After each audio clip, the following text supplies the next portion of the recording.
one side, do not miss it. Okay. Darn, you're supposed to open it. Okay. Alright. So today we're going to finish up our notes on worms. Tomorrow we're working on our worm dissection packet.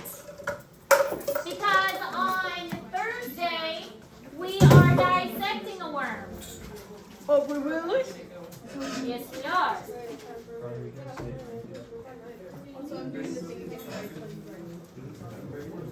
So we need to finish up talking about worms. So, annelids are segmented worms. This is where we left off before Thanksgiving.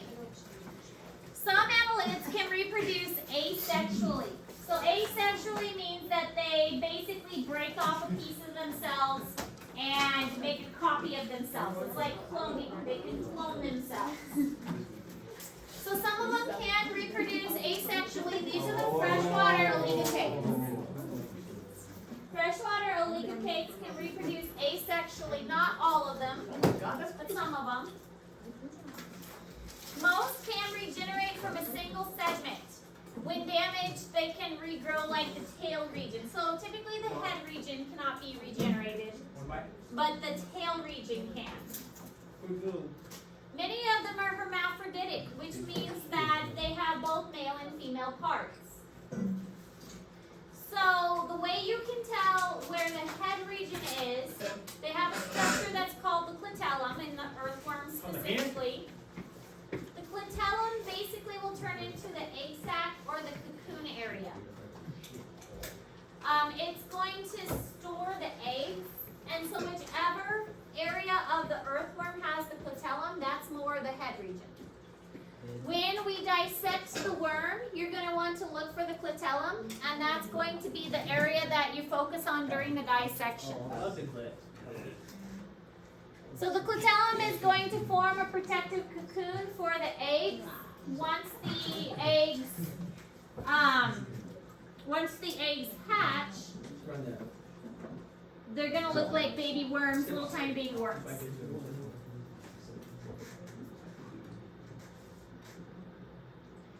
Hey, Miss Harris, can I go to the bathroom real quick? That's fine. Let's see, let's be a little bit.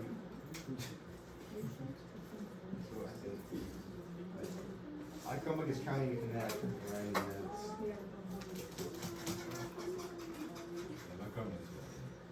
Yeah, the Wi-Fi's going out. We've been hacked. I'm eating this dog still. Watch over the intercom. You see those people all the time. You know they do all the time. Come on, bro.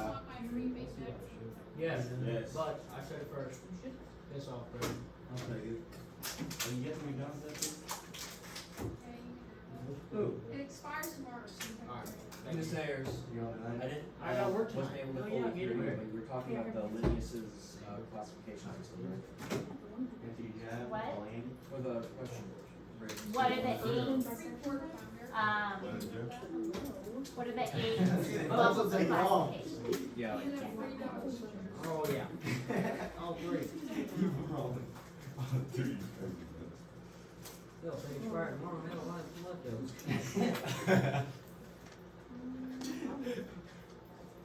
Yeah. My Chromebook's still, the Wi-Fi's still on my Chromebook. Take notes on paper. I really don't. Well, then it's a good thing I'm recording so you can Yeah, you're on something.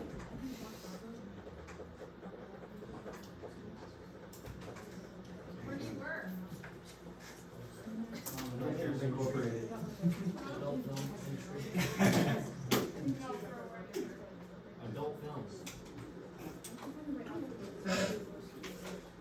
Miss Ayers, you good?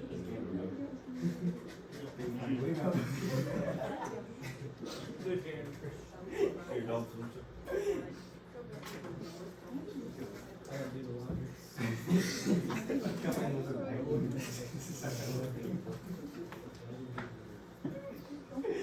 Is it high B? No, hell no, it's not. I just said Richard Incorporated. Recommendation. I just guessed. Okay, I came back. Hold on, let me.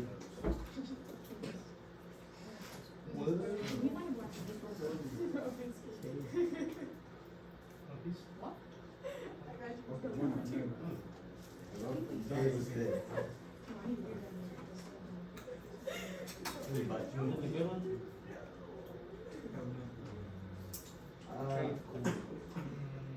Spearmint better.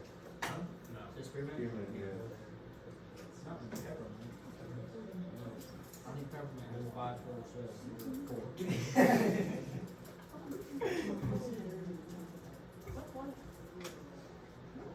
So what's your game plan tonight? Why do you keep asking game questions?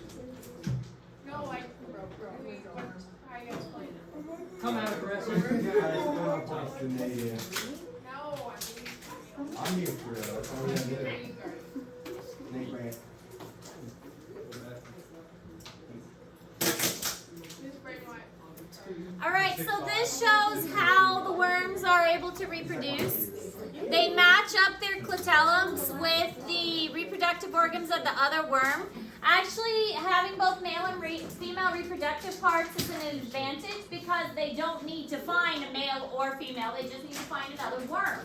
And so they're able to exchange both egg and sperm with the other worm. And then they're both able to make eggs, and then they form the cocoon around the clitellum. The clitellum kind of comes off and forms a little egg sac, and then the worms come out of the egg sac, and then a new clitellum is able to form around that. So earthworms are actually called the great recyclers, and they are amazing for the soil. If you have earthworms in your garden, they are wonderful for helping keep your garden healthy. They recycle leaf and plant debris, and they release nutrients back into the soil. So they are excellent for the garden. They create topsoil, and they help to aerate it, so making holes in the soil so that roots can go down, so that water reaches further into the soil. They also create what are called casts, which is basically worm droppings. And it makes it so that the nutrients from the leaves and the grasses and the other particles get released back into the soil so that plants can utilize it better. So really, the worms do an excellent job of fertilizing the surrounding area, making it healthy, making plants grow that much better. You can create what's called a vermicompost bin. At my old school, I had one of those. I had to leave it behind though because it was sponsored by a Kansas grant. So I gave it to one of the other teachers. But it was a worm bin, and we put like banana peels and apple peels and stuff in there. And the worms ate the compost. And we put newspapers and tea bags, all kinds of stuff in there. And the worms ate it all. Pretty neat. We used to make them at the zoo too, like the little ones, and give them to the students that came to zoo camp. But they take special kinds of worms.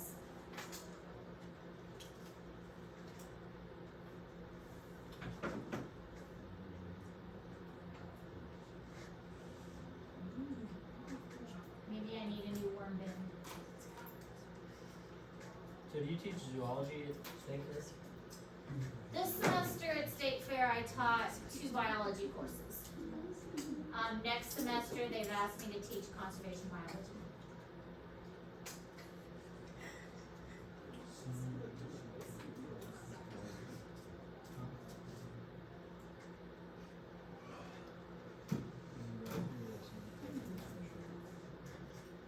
Hunter, did you see that? Which works out good because I'm teaching conservation biology here next semester too. So the 2 classes will overlap. Go ahead. Did you see that Western trip?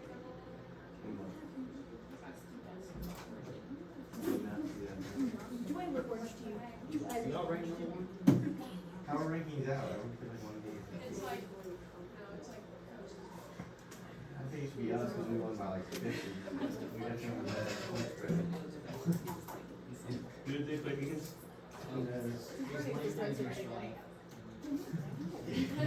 They just played Langdon against the entire team.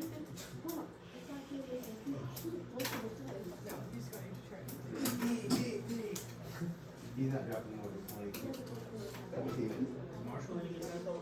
He better at basketball than he is football. No. Really?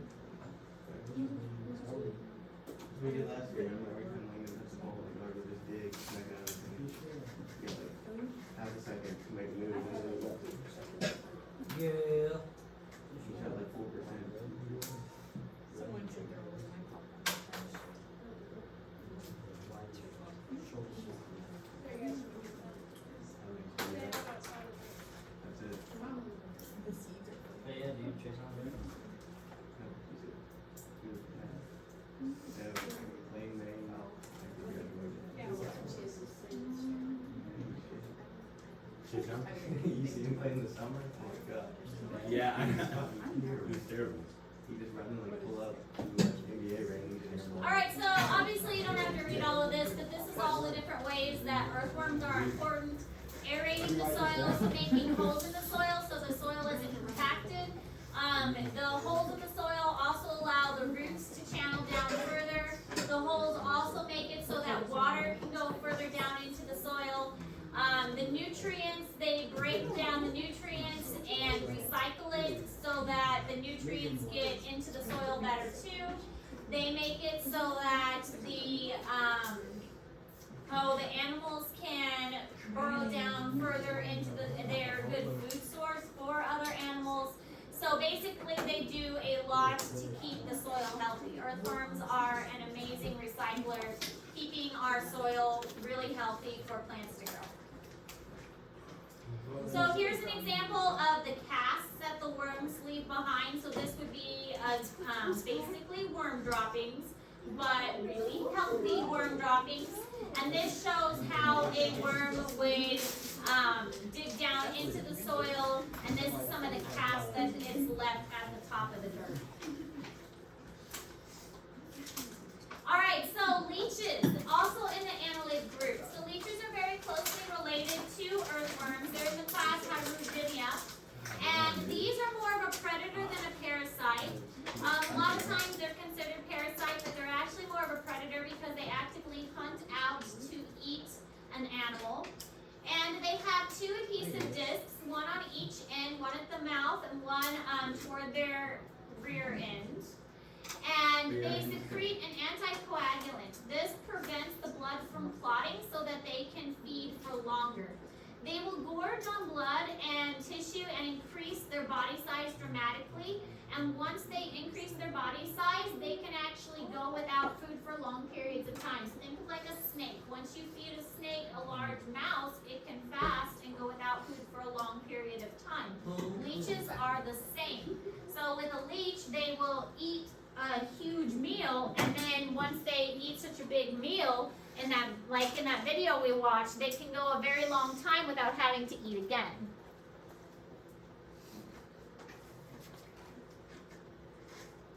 When are you guys leaving? Later.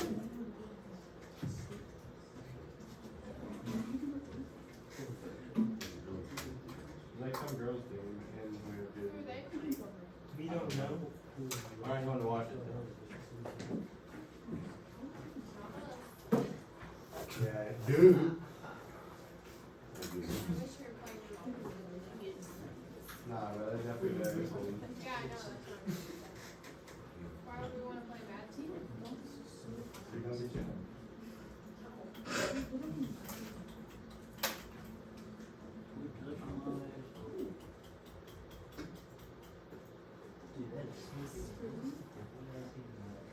It's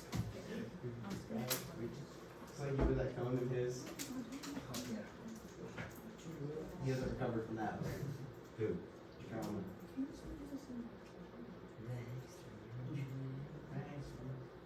Where's Jordan? Had surgery. Yeah, he got. He did have to get surgery? Yeah, he's not very good.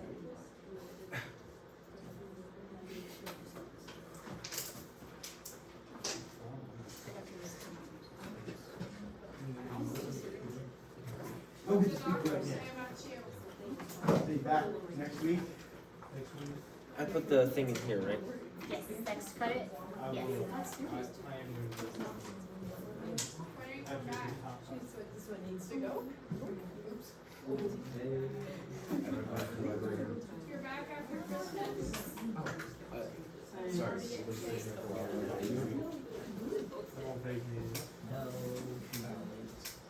We have a long break. Yeah. Okay, so this shows. Oh, we're not done? We have a game up there. There you go. We play Son of a We have like 6 straight days off with 2 off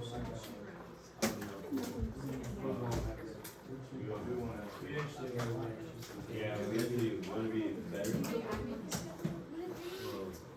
We actually want to get better.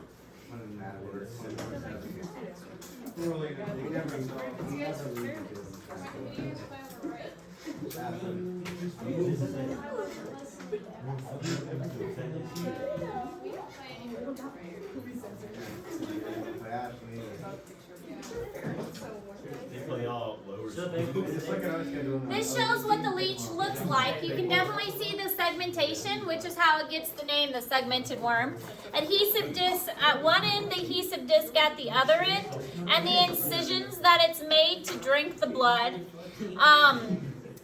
The different circulations within the animal, how it is able to drink the blood and engorge itself. So these are some other worms. Remember that on your test there will be an identification portion. So any of these worms that are in these pictures you can be responsible for the test. This time I did remember to put the student notes section in Google Classroom. So these are definitely in Google Classroom this time. So this is a feather duster worm, a Christmas tree worm, Abernacola worm, and the bobbit worm. This one I think is really creepy looking, but he is also in the Annelids section. He looks kind of like alien-like. Terrabilid worm, scale worm, leech, and of course an earthworm. And you can see the clitellum very easily here. So this would be the head portion, and this would be the tail portion. So if you were to cut the earthworm like right here, this part would survive because this is the head, and it would eventually regrow the tail. But this part would not survive. All right. So that's all the notes we're taking today. Your assignment is to work on the worm dissection prep.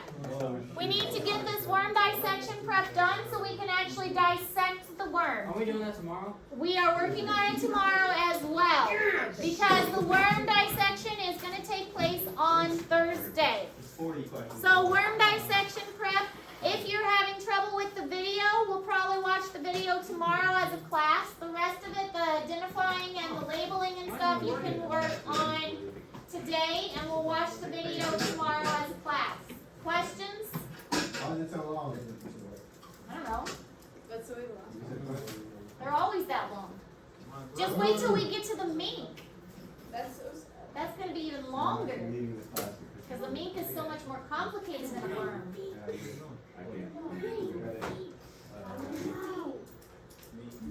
All right, if you have questions, let me know.